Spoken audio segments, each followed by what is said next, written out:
Matapos ang higit isang taon magbabalik teleserye na muli ang kapamilya actress na si Jane De Leon. Napasama at napabilang siya sa papalapit at upcoming action series ng ABS-CBN na Incognito. Makakasama niya ang mahuhusay na artist na sina Richard Gutierrez, Daniel Padilla, Ian Veneracion, Baron Geisler, Carla Estrada, Maris Racal, Anthony Jennings, at Elijah Canlas. Tila hindi na bago kay Jane ang sumabak sa mga action. Dahil nakita natin ang husay niya sa pagganap sa FPJ ang Probinsyano noong 2021. Bilang si Police Captain Natalia Manley. Dahil dito tila sabik na muli ang mga netizens lalo na ang mga fans ni Jane sa kanyang pagbabalik telebisyon.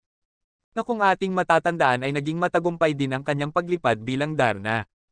Na pinalabas mula August 2022 hanggang February 2023. At dahil sa tuloy pa rin ang pagbuhos ng commitment at endorsement ng 25 years old na actress. Napabahagi pa rin siya sa pelikulang Shake, Rattle and Roll Extreme.